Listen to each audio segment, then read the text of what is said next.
Here I am, my little pocket park. I think it's Cathedral Square, just off the hospital grounds here in beautiful, beautiful Glasgow, Scotland. Let me tell you, this country is amazing. These people are amazing. I'm gonna do a dedicated video talking about the hospital staff and just what a wonderful experience this entire unfortunate element of the trip has been.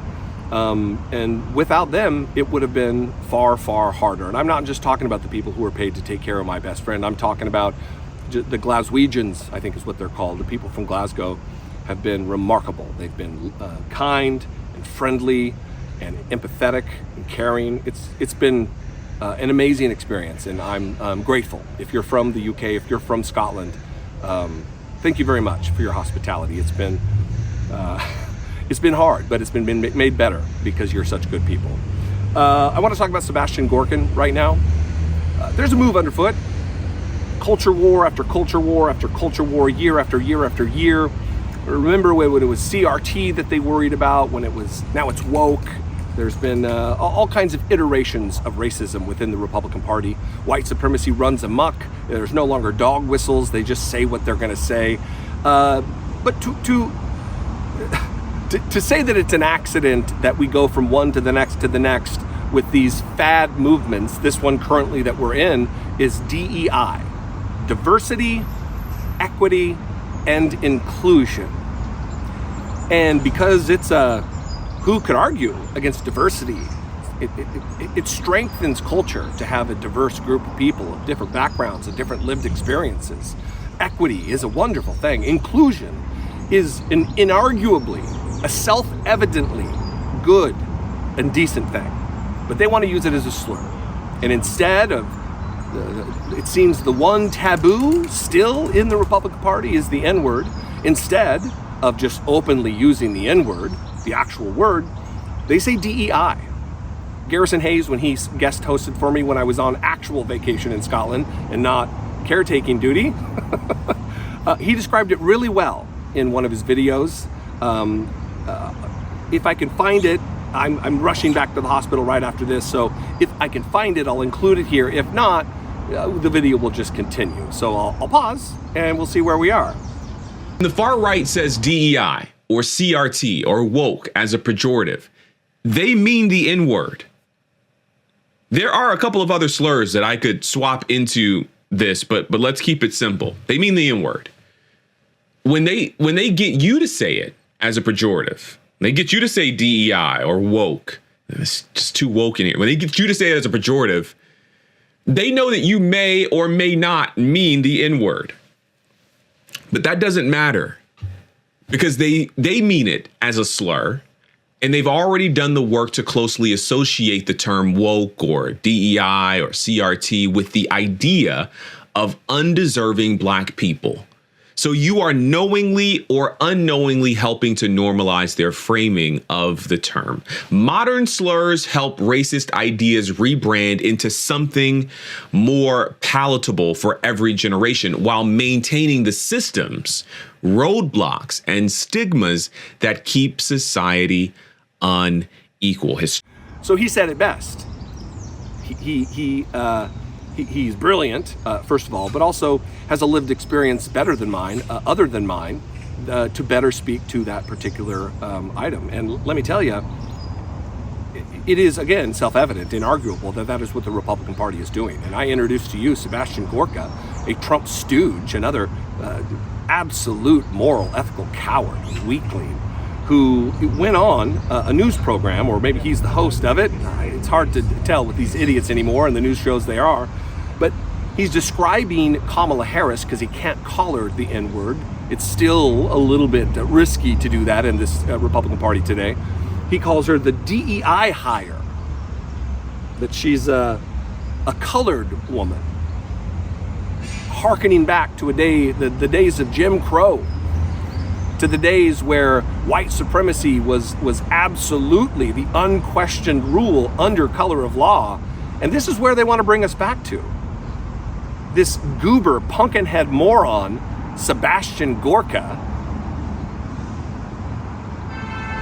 has the temerity to go on and call the current seated Vice President of the United States of America, my country, the country I served in military uniform in the Marine Corps for many years.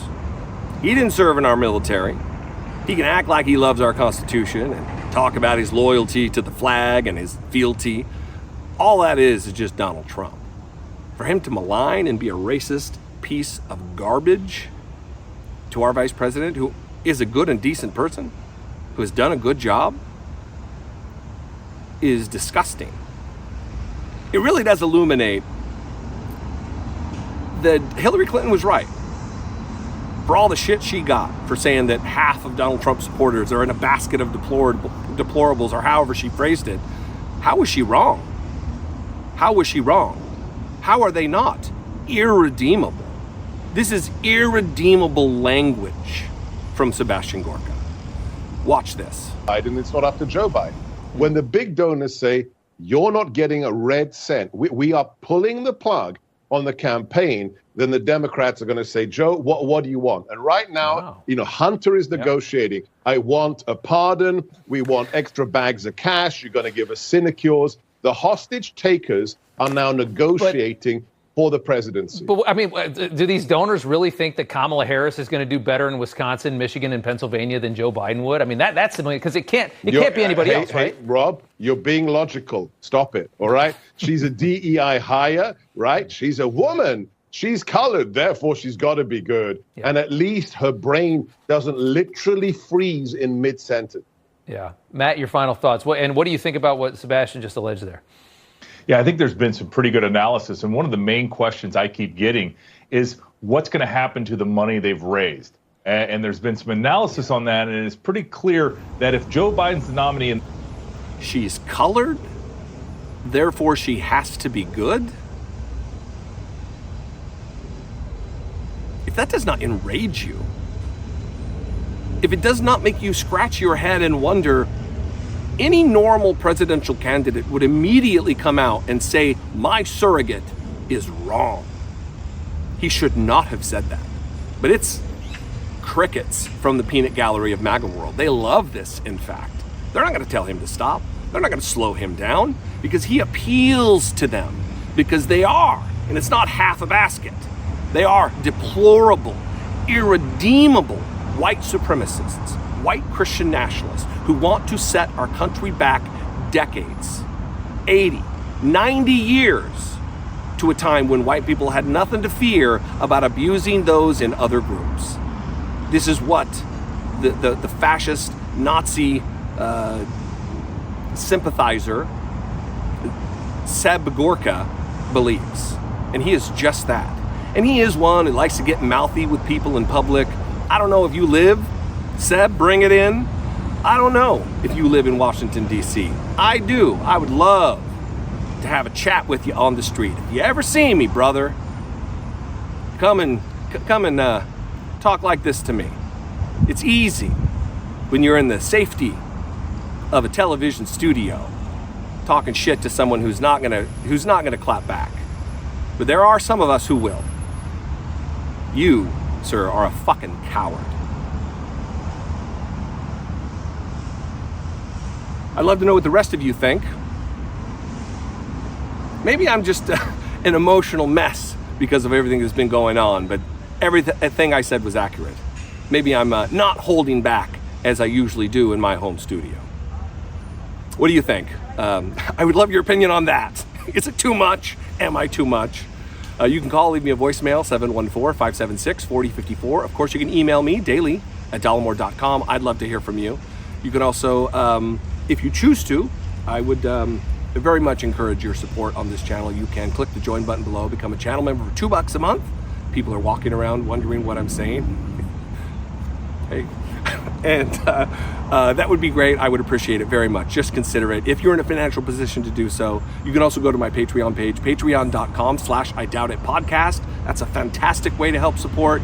But moreover, just make sure you're subscribed, share this video, like this video, and do all the things that YouTubers tell you to do. Follow me on social media if that's your thing. I'd love to see you there. And I'm going to go as I'm drawing an audience, and that makes me uncomfortable. Oddly enough, in real world, It makes me weirded out. I'll see you next time. I love and appreciate you very much. Be genuine. Take care of one another.